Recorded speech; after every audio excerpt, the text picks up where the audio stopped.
gosh. Oh my God. Could you at least shut the door so I can have some silence, so I can cut down on the noise? In case you're wondering, you have now entered the realm of the Noise Canceling Podcast. I am Sherri Smith, and I am the editor-in-chief of Laptop Mag, and I am joined by... Gareth Beavis, editor-in-chief of TechRadar. I am Matt Swider, managing editor of TechRadar. I am David Lumb, phones editor at TechRadar. And as you can see, Gareth is letting me drive this week. Oh my God. Buckle up, folks. So first things first, we are ushering in our new segment. It is called The Big Question. So in honor of Acer announcing a new drink called Predator Shot, that's really the name, the big question is, what tech company do you want to see make a drink, and what flavor would it be? I'm on the record for thinking this should be computer peripherals only. So definitely Asus ROG needs to come out with some sort of, Razer had Respawn, so Acer needs to be some sort of resurrection. I don't know if it always needs to match Razer point for point, but, and of course it's blood red. Oh God. Is it a juice? Is it a, is it an energy drink? It's a powder you're supposed to turn into juice, right? Maybe it's a pouch. Ooh. Like a Capri Sun, but like gel. All right. I have 3 ideas. My first one is about Apple. Apple would have something generic, like apple juice, little spiced apple juice. Fitbit would have something organic. And Google would have what they think everybody wants, which is diesel fuel, some sort of Android robot powering energy drink that no one actually wants, because that's usually what they come out with. My drink, it would be Alienware, and it would be a powder drink, but in honor of all their RGB lighting, it would have edible glitter in there. So when you added it to water, and then from there, I would highly recommend adding it to something alcoholic, just me. It would be called the Take Me to Your Leader. So you thought this through. Oh yeah.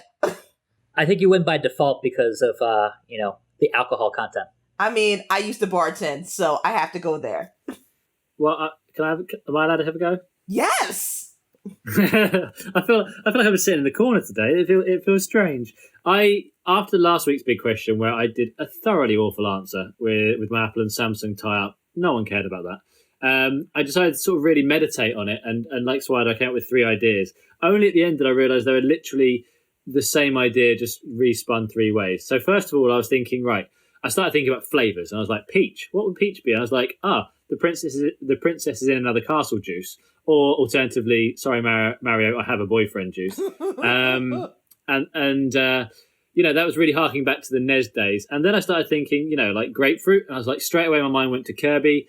Kirby's Pinball Land was one of the favourite things I ever played on the Game Boy, like the Kirby Grapefruit, because like the 2 are kind of similar. And then those 2 are completely organic. And then the third one was Blue Ice. Like, what kind of disgustingness is Blue Ice? And all I could think about was the Nintendo 64, and I had the game Wave Race. Because even though when I was bought the console for Christmas, I was like, please can I have the Mario Kart version? And for some reason, my parents got me the Wave Race version that none of my friends had, which in hindsight is a beautifully lovely thing for them to buy me anything. I'm not being annoyed about that, but at the time I was like, everyone else has got Mario Kart, I've got stupid Wave Race. And then I got really into Wave Race as a game and played it incessantly, and just it has a special place in my heart right now. And I was thinking a Wave Race, like a Red Bull size can with Wave Race branding on the front with the N64 logo. I didn't care how many calories, or if it was just poison, I'd drink it. It'd be that good. God. I'd love it that much.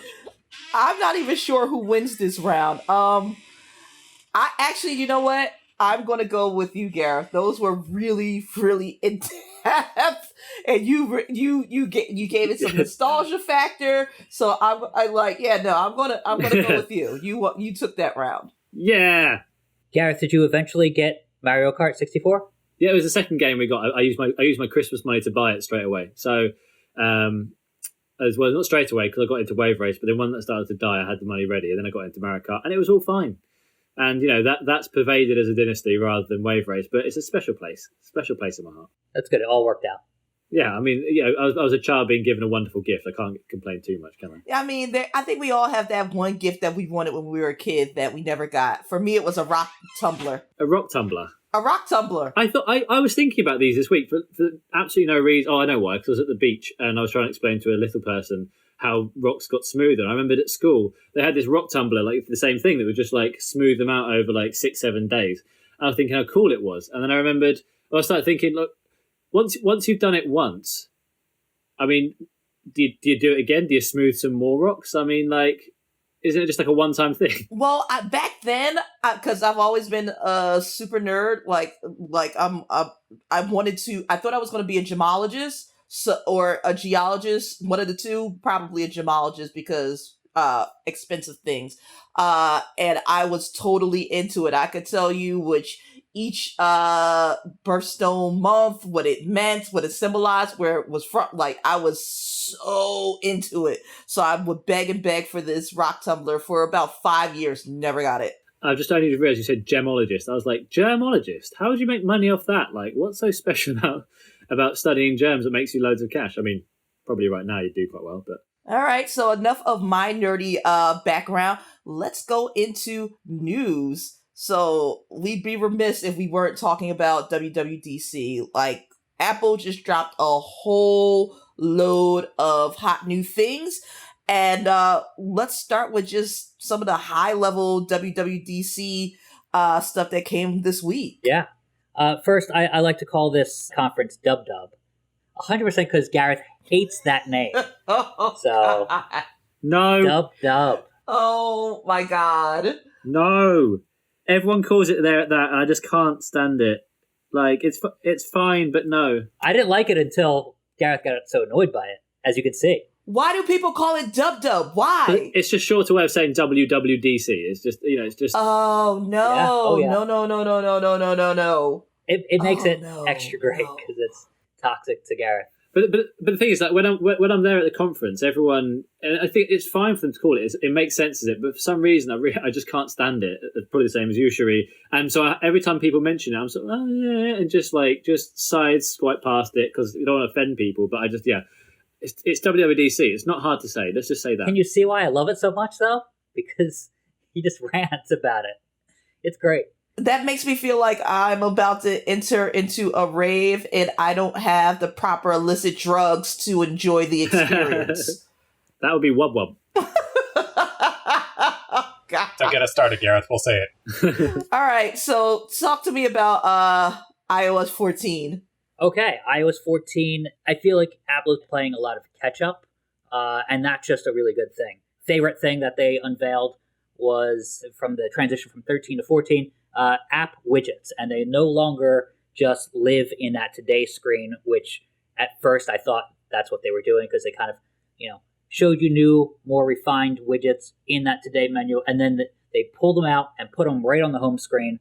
Super excited by that because I'm kind of tired of the app grid that's out there, and I really like things, glanceable information on my Apple Watch, like seeing the 5-day forecast and seeing when the sun's going to set, stuff like that. That's stuff that can live right on your home screen. So as you're, flipping through the home screen menu, you can see, the workout session that you just did and how close you are to your goals and, the weather, the 5-day forecast. So those are the two widgets I think that are going to be standouts for a lot of people. But that's a huge thing. Is that just me, or do people like the idea of widgets coming to iOS? I mean, as an Android user, I've been basking in widgets for years now. So, welcome to the party, y'all. Right. Maybe. But it feels more refined. It looks more refined than what Android has been doing. Because I feel like Android developers kind of shoehorned it in there these days. They don't pay attention to it enough. It's there, it's okay, but the development there isn't so grandiose. On the day, obviously, we have an incredible team on TechRadar who are handling it with such aplomb. I didn't have a huge amount of stuff that needs to be like fingers in writing, which is actually wonderful, so I could help direct and give some overview stuff. But I really felt like when I saw that happening, I was like, well, this is just Android. As a phones editor for however many years on TechRadar, the amount of times I was saying, like, I just want dynamic, even just the icons on the iPhone's app grid just being dynamic and just changing and just, all we've got is the clock that shows the time. I'm like, why can't the weather widget show the heat in where I am and stuff like that? And I've been waiting for this for so long because that that app grid is really simplistic. And then I got to thinking, right, I'm going to write a piece saying like, well, this is just Android in an iPhone, and what's taken Apple so long, and why are we only getting this now?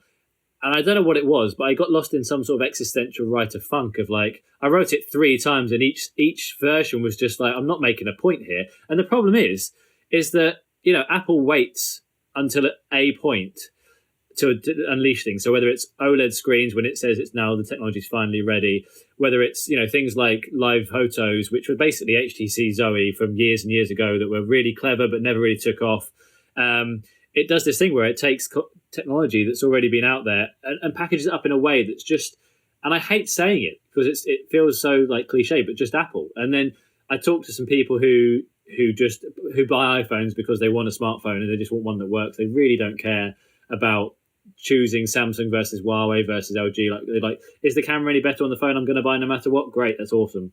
And I said, what do you think about widgets? They're like, I don't want widgets. Like, it's really annoying. Like, I just want the grid and to see things, and I don't want app libraries and stuff. And it's this interesting point now of like, well, yeah, Apple has 100% finally copied Android. And to be clear, Windows Phone as well. That multi-size, 1-to-1, 2-to-1, blah, blah, the different size of widgets on the home screen. That is Windows Phone all over. And that was a great user interface that never got the love. It was. It like Microsoft just doesn't do a good job with some of its tech. Zune, we barely knew ye. Zune launched subscription. People laugh, but Zune launched HD displays on even smartphones. It launched subscription music. It did a lot of great things. They just didn't market it well. Yeah, Windows Phone is, again, you could have this thing where you'd have just normal app icons like a grid, like on an iPhone. But then you could make them bigger, you could make them sideways, you could make them longer, depending on how much information you wanted to see. And then also cool things like some would be transparent, so you could see the image behind, blah, blah. It was a great time that never took off. But and Apple's doing that now. But what I'm struggling with in just saying, like, oh, Apple's copied this. It's like, well, yeah, it has in many ways. It's just doing what the people have done before. But then you take into account the fact that iOS 14 will come to the iPhone 6S. It's like, how far back is this going? You're like, yeah, Android users can get upset about the fact that they've been doing this for years, but they've had to buy 2 different phones if they wanted just to stay on the latest software since then. And it's I really couldn't work out whether this was Apple being cheeky and being late to the game, or just doing it when it realized that it could keep going with what the system it was going with for long as possible, and then now is the time to upgrade, and because otherwise we're at risk of falling behind. I still haven't figured it out, but ultimately people are going to enjoy these, I think. I imagine you in your own little private Walden parsing through this. I think the answer is both. I think that I think that Apple is the biggest and best Columbuser in the game. The cheek of a company to say, "Hey, we've made pencil." And people just roll with it. It's just is peak Apple. And I mean, every time that either Apple or Samsung has an event, the phone junkies are like, well, Apple did it or Android did it. So it's just a friendly rivalry. I like to think it's friendly. I mean, at the end of the day, as long as my mother has a smartphone that she can understand and I don't have to explain too much, I'm happy. Yeah, and I feel like, when Android users got, because my partner I asked her, because she's very much the get me a phone thing. I said, Android users are going to be upset about this. She's like, why? Of course they won't. Don't be silly. I was just like, I'm just going to open Twitter and like 5 instant things like, oh, Android users like, what at Apple right now?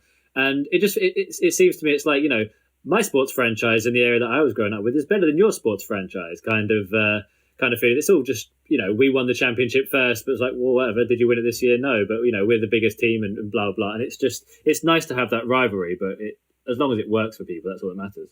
Indeed. And on my end as laptop, I'm really geeked about Mac OS because this is the biggest overall refresh of operating system that we've seen in a long while. So it is called Big Sur, after a town in Cali that apparently I should visit this town. If they're being named, if an OS is being named after them, maybe I need to check this out. Hopefully there's some great food there, and I'm assuming that it's a coastal town. So a lot of people have been saying that this effectively is the iPadification of the MacBook, which I think that's just a cool term. Like, kudos. I think I saw it first on Verge, maybe. Correct me if I'm wrong, but I think it's accurate.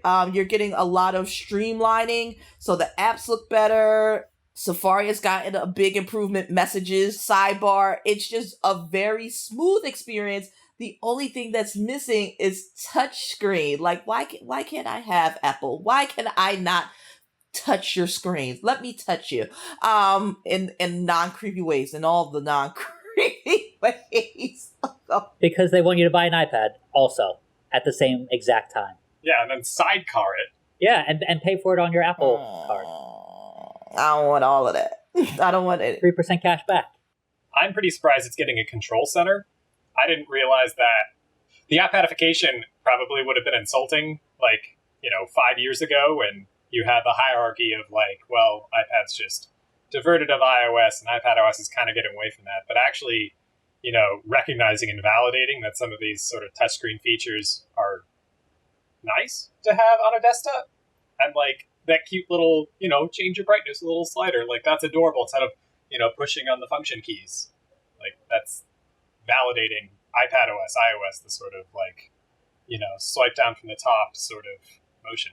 And it is insulting if you can't touch your screen and swipe around it. Yeah, I want it. I want to touch it. And of course, we can't forget about Mac on ARM, the biggest breakup of the tech decade. I'm calling it right now. We're in a fresh new decade. I think it's going to be the biggest breakup.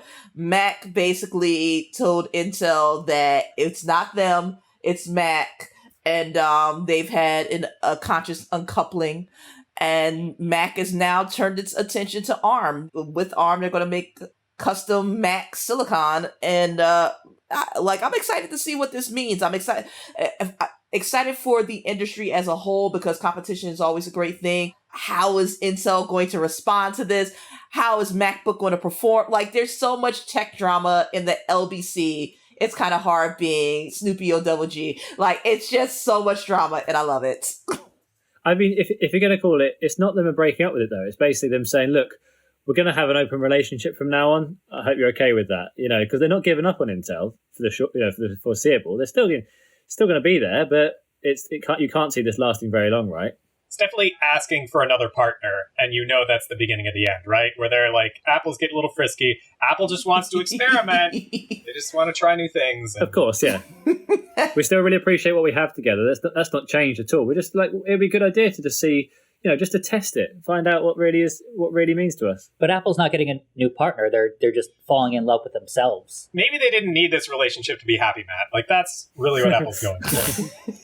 That's what it sounds like. Yeah. I mean, it's very, if you want to get Greek about it, it's very Narcissus and, just falling oh my God, who's that beautiful laptop, right? Is that me? It is me. Oh my God. But I think that this is more than Apple experimenting around because during the press conference, they were like, yeah, we're looking to make a full transition after 2 years. So Intel literally is a dead CPU walking in terms of Apple because they want to go full ARM in 2 years. And that's a short amount of time. But the thing is, they haven't done that, though. I mean, they're making a stipulation it's going to happen, but it still massively leaves the door open for actually, this isn't working. We might need to just, you'll find in 2 years' time, no fanfare, and another Intel processor, So what you're saying is they're keeping Intel at arm's length.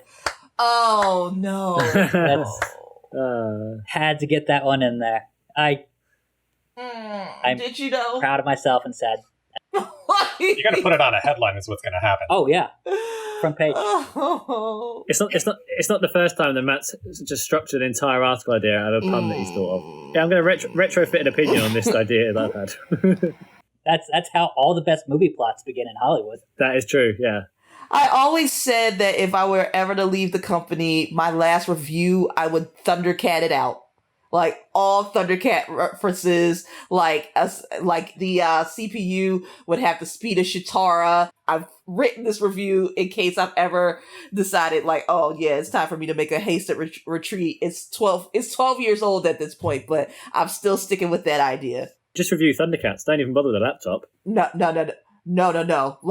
No, just gotta get as much Thundercat into a review as humanly possible. I'll find a way to stick Snarf in there and get Monkey in and the whole, like... I want to do this arm's length article, but enact another long-held desire that is to have no text in the article, and just the text is, no, that's the article.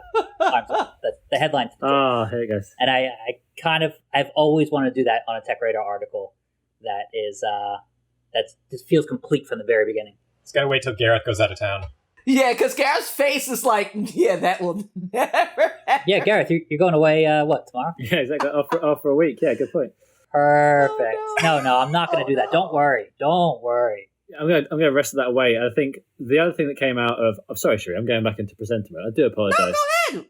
Jump on in. David is going to be a much better authority on this than I am because he was the one that handled our coverage. But I felt like WatchOS was quite underwhelming at the heart, but then there's actually quite an interesting story in between it. But David, what did you think about WatchOS? Was it something that you felt...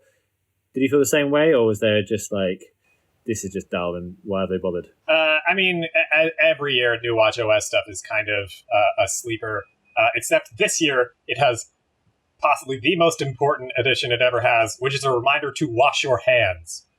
It's, annoying you to wash your hands for 20 seconds and whatever, but it's this close to telling all the dudes who don't wash their hands to wash their hands. And I am, But that's a 20-second... wash your hands sort of slow walk to keep us a little safe in these pandemic times. There's a couple other cool things, but mostly it's a little bit tiresome. The stuff that is interesting is coming over from like maps, for example. You get, cycling directions, just like it's coming to iOS 14. You get the sort of messaging little clips and updates. And some dance, some new fitness workout app sort of things. And sleep tracking. You finally get sleep tracking, but no battery updates, right? So you're still going to keep your Apple Watch on your wrist all night, even though you haven't charged it all day. Like, without that sort of day and a half battery, we're kind of treading water.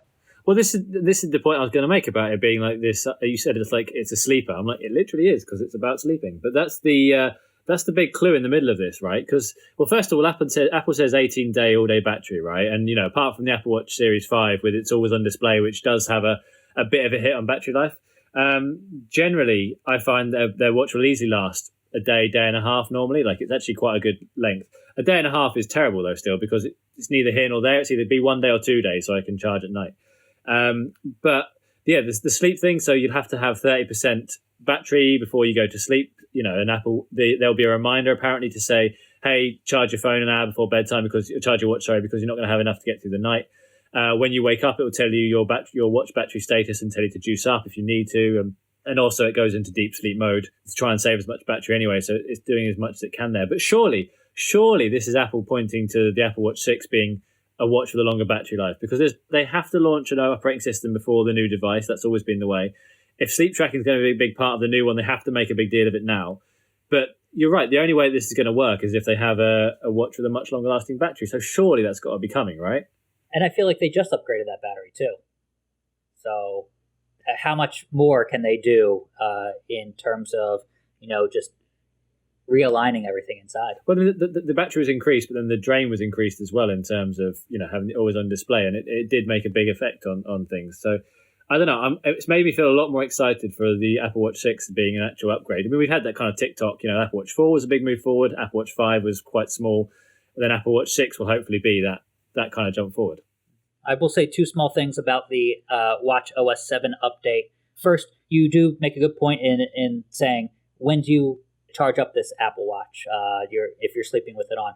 You almost have to come up with creative ways like, okay, I am going to take a shower right now, and I'm not going to wear my Apple Watch in the shower, so I can get some juice that way. And it's just like, you have to kind of be inventive. The second thing is I'm really interested in the sleep tracker, because in 2017, May 9th to be exact, I wrote an article about Apple buying Beddit, the Fitbit for sleep tracking, as it was called, as that company was called prior to Apple's acquisition.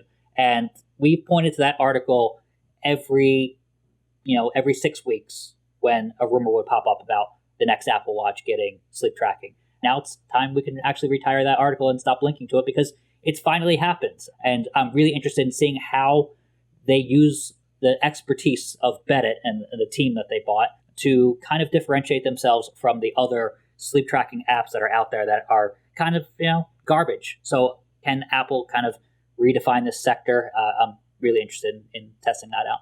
I don't think the sleep tracking apps are garbage. There's a lot. I mean, in terms of apps on the Apple Watch, perhaps, but I've been using a Whoop strap for quite a long time to do some really detailed analysis that gives you good feedback, and Garmin watches are pretty good as well. I feel like there's lots of things out there. What we haven't had is anybody doing sleep tracking in a way that gives you actually good, insightful data to be like, hey, do this better. Like the disturbances in the room, there's the temperature, just really working out what works for you. And Apple doesn't sound like it's going to do that anytime soon either. So we could still be waiting for that mass produced thing. Yeah, I'm not in love with the UI that every sleep tracking maker seems to go with just a bunch of bars that really don't tell me very much in the end. I'm not into smart watches, and I definitely don't do sleep trackers. My sleeping habits are atrocious.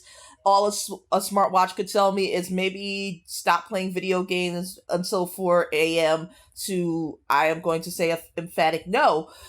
Speaking of games, really quick before we move out of this segment, Mixer is shutting down, and it's a big deal. So apparently, after courting Ninja and a whole bunch of high-profile streamers from Twitch, Microsoft is just taking its ball and going home. Well, actually, it's not going home. It's actually going over to Facebook Gaming because there's some type of nebulous deal over there in the works. And it's just really going to change the landscape of live streaming as we know it. It's really interesting. It's kind of sad that because I like Mixer on the strength that it gave much needed competition to the live streaming arena. And now we're going over to Facebook, which I feel like Facebook is just 2 more business acquisitions from running into an antitrust lawsuit, but we shall see. Thoughts on this, folks? I would say it's, I'm surprised that Facebook Gaming, a lot of the people that are, caught up in this exiting Mixer seem to be wanting to go back to Twitch instead of aligning themselves with Facebook Gaming, and kind of turning their head at the payday that they would get from Facebook Gaming. Because Facebook is kind of uncool in a lot of minds. And I'm kind of surprised that this wasn't a project absorbed by Instagram or, something much cooler than Facebook. But Facebook seems to be keen on making this happen. But will the creators show up and make that transition? That's the big debate.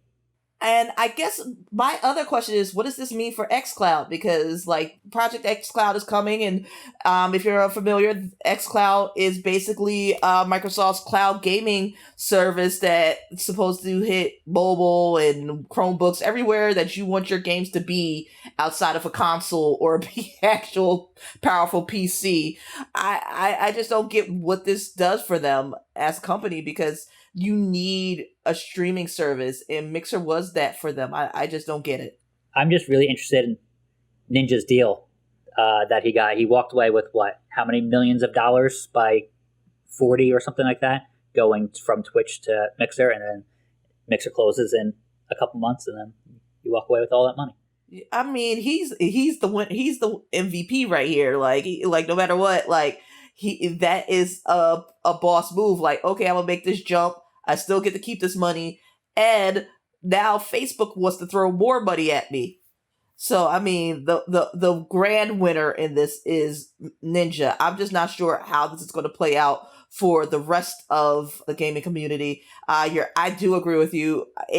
When I think Facebook Gaming, I think Words with Friends. That's how old that concept is. I'm like, I don't want this.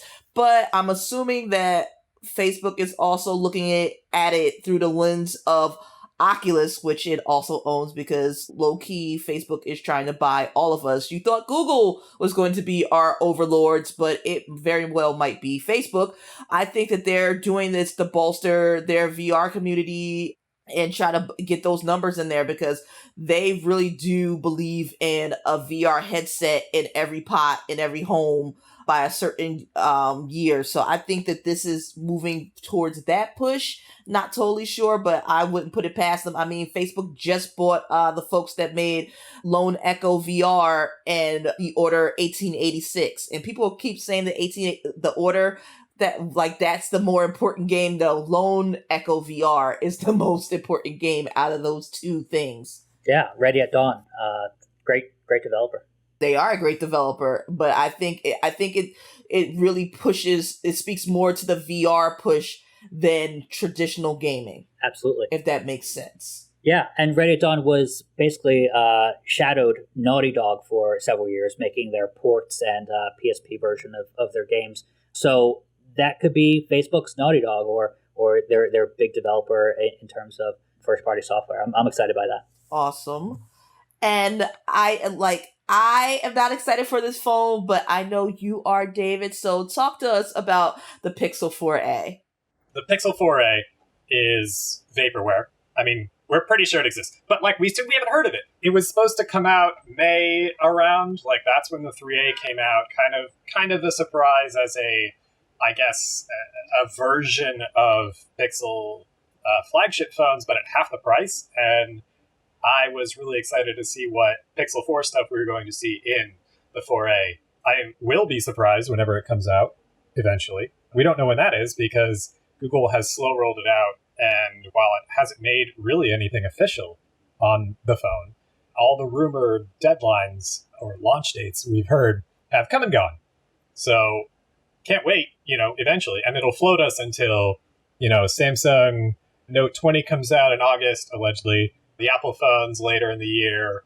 Anything else we're slated to get in this weird online launch year. But it's the phone I can point people to and be like, oh, you don't want an iPhone SE? Like, here's the equivalent. Like, you're in between paychecks. I get it. You aren't a big phone person. This is it. This is the one you can just pay and get sweet pictures and not have to take my word for it as a phone reviewer, right?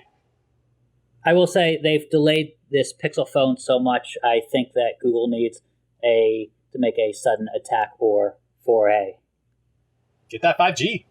That's 2-in-1 podcast. You are getting value in this podcast. I mean, I have freakishly long fingers, so I prefer a big old phone. I'm actually excited for the Note 20 myself, so I can finally replace my Note 8. I thought I was going to make the jump during the 10, but I did not. So the Note 20 is going to be the new phone. All right, and we're back, and we're going to the labs. We're going to see some stuff. We're going to talk about laptops and maybe 2 TLC phones? Why? Why are we talking about 2 TLC phones? I've got to start there. Reviews. I'm sorry, I just saw the running order, and I couldn't even keep the song and dance going. Why are we talking about TCL phones? What is going on here? TCL has made the call to jump headlong into the phone game, and we've got the TCL 10 Pro and the TCL 10L. Yeah, I mean, just like every other phone maker, they have to make it hard for us. These are budget and mid-range phones, creeping up from TCL's Alcatel. They're cheap budget phones, and boy, are they Android phones. Are these coming to the US? Yes, yeah, they are. They've got some limited release. I believe they are. They have some carrier support, but not a lot. In the same vein as OnePlus slow rolling out to Sprint and T-Mobile, you're not going to see these on too many shelves just yet. But these are literally the first generation of phones from a TV maker, from a screen maker. So yeah, because it's hard for me to see this without A, thinking TLC, and then B, thinking that maybe TCL should stick to the rivers and the lakes that it's used to. But that's just me. They're gonna lure us in with a red light special. That's the only other song I could think of. Not to be a creep. I was wondering the same thing. I was like, is it waterfall, or is it like the fact they don't want no guy hanging out the passenger side of his best friend's ride? Well, digging on me, digging on you. I don't even have a segue for that. That's how you do a pun, Swider. That's how you do a pun. Oh, I know my TLC. Things will never be the same again. which was a Lisa Left Eye Lopez feature on a Melanie C song in the UK, which is really tangential to the whole thing. But I liked it. Oh man, I ain't too proud to beg, man. I ain't too proud to beg. Well, I'm hoping that these phones will not be unpretty. Yeah. I mean, it's ruined by the fact David's holding them up to the camera. It's not an audio feature, but not only does it show you can't see them, but it shows how good his ring light is for his webcam. Absolutely. If you guys could see me, I am so evenly lit. And so are these phones.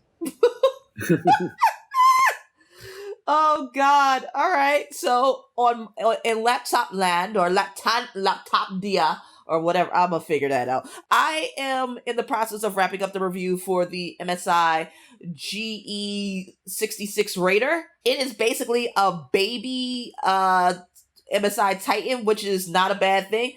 And it is super powerful if you're looking for a desktop replacement gaming laptop in a 15-inch chassis. The one I have is actually, it's for a tricked out gaming laptop. It's not as exorbitantly expensive as you would expect. It's about $29.99, not the $35 or $30. So it's just skirting it. But it has a overclockable Intel Core i9. It's got NVIDIA Super 2080 GPUs, like all the bells and whistles, and a smaller 15-inch chassis. It's been a blast to play on. I actually fell back into Witcher 3 for like 4 hours in what was supposed to be a 25 minute test, and I went deep into Witcher yet again, because that is the game I do play when I am not reviewing or playing or just have something it's my fallback game. I love it. So the great things, power, it's rocking that 99.9 watt hour battery, so you'll get a decent amount of battery life out of there, as it is the biggest battery that the TSA will allow on a plane, so do with that what you will. Downsides, the audio is not what I expect from MSI. MSI will usually have a blow your socks off type of audio performance. It was a quiet riot, and that's never good on a gaming PC. But it's definitely worth your money. So stay tuned for that review. And with that, unless anyone else has any reviews that they would like to talk about, I'd like to move on because we're running out of time and we're going to take a short break. All right, and we're back, and it's time for my favorite part of this podcast, unpopular opinions. Let your hate unfurl. We're gonna talk so much crap about your sacred cows. I can't wait to start unpopular opinions. All right, who's got something they want to hate on? I mean, I'm happy to jump in about AirPower, but I was unprepared for this. All right, I'm starting it off. Go for it. I don't understand the anticipation for something that is obviously vaporware. If Apple wanted you to have a wireless charger, they would have done it. And they sat there, and it's one of those rare misses that, like, one of those rare products that doesn't come out. And Apple's gotten us so conditioned to, if we say it, it's going to come out, that people have been looking for it's basically Tech's great white whale. And it's for such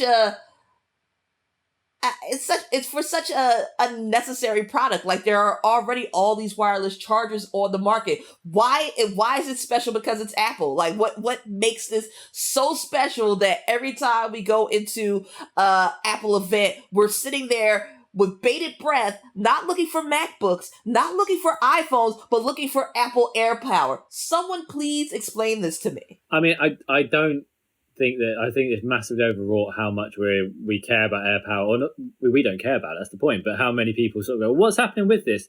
But I do feel like any tech brand that makes a statement that they're going to make a thing and then doesn't make a thing, even though in fairness to Apple, they have said we're not going to make the thing anymore because we just couldn't get it to work, and yet for some reason the rumors still persist. You know, if that happened, there's this kind of like, well, if you can't make it work with all your millions and billions of resource dollars, then hey, what's up? Tell us more. You know, and Samsung did their Home Mini that they were supposed to be doing. They said we're going to announce this, and then that's never turned up. And you still go, hey, why have you done this? Make that thing that you said going to happen. But AirPower, I mean, I agree that there are lots of charging pads, but there's no charging pad out there that could do all three things. And Apple is, I mean, there are other brands out there that have got the same kind of love. Huawei in China is incredibly popular, and there are, Sonos has a whole ecosystem of things you want to modularize together. But in terms of Apple, where it's got all these different things that are wirelessly chargeable, your phone, your watch, and your AirPods, for instance, you just feels like it's obvious that, I say in inverted commas, obvious that you should be able to do them all in one single place. And its fans would want that, which is why people get so upset. And no one's managed to crack that, even Apple. Apparently, it was just getting too hot. There would be some smarts in there as well that would allow, the devices to charge cleverly, and it would give you feedback on your phone and blah, blah, blah, blah, blah. It would just be very Apple, and people who like Apple things want more Apple things. When Apple says we're going to make you another thing and you don't give them the thing, people get upset about the thing. It's funny. We started the podcast talking about how Apple is usually just reserved and waits until things are out there and other developers and other manufacturers make mistakes. And then they come out with something and kind of perfect that. They did the opposite here. And they tried to come out with AirPower, which, you're right, Gareth, did 3 things at once. And to tell you how novel that was, that happened in September of 2017. When I went to CES 2018, there were a couple companies like Belkin coming out with devices later that year in 2018, charging mats that were able to charge 2 things at once. And here Apple unveiled something months prior that was doing 3 things at once, and basically wherever you put it.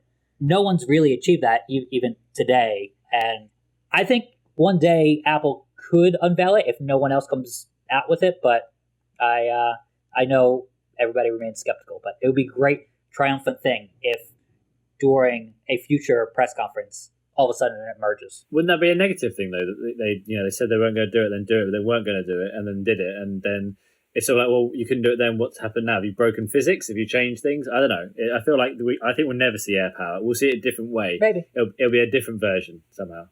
Yes, that I think that is what it's destined to be.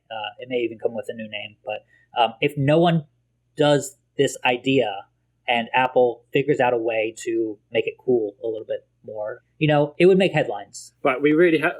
I'm doing it again, Sherri, but we really have to wrap up this thing. However, I've got to make a plea because I need to keep my relationship with my father. He was so mad last week because he said, I listened to all that. What did he say? I'm going to tell you what he said. He sent me angry emojis, sad faces, mad dad. I said, haha, why dad? He said, worst thing, I had to listen to 40 minutes mainly about stupid games and PS5 to find out that dad's spot had been ditched again. I felt him. So please, let's talk about what are your dad's thoughts? I really do care. I really want to know. He wants his theme song, I think, more than anything else. He wants what? He wants his theme song. Oh, I've got Gareth's dad. I'm going to come up with a song for you. I've got to think about this now. I did not know. I did not know that you needed a song. So I'm going to put this next week into really thinking about a tune. I'm going to talk to Gareth because now I need to know what kind of music. You're going to get a theme song. You will have it.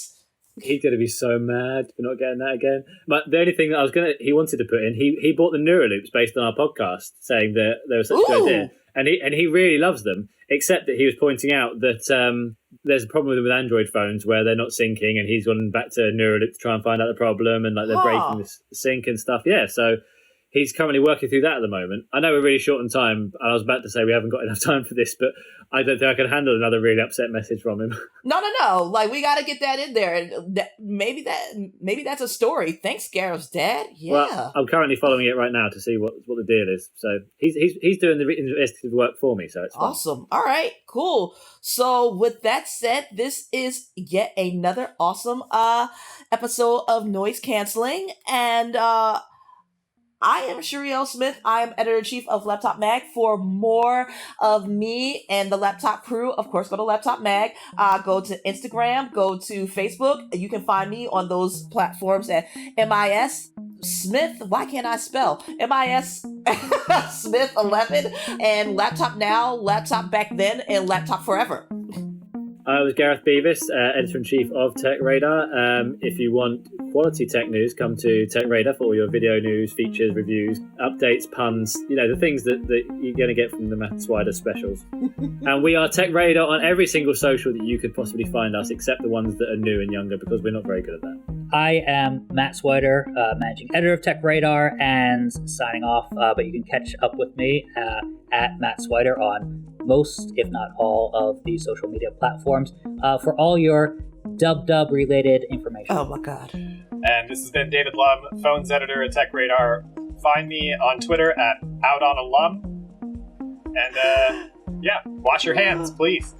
Swider, why haven't you got a puntastic handle like that on Twitter?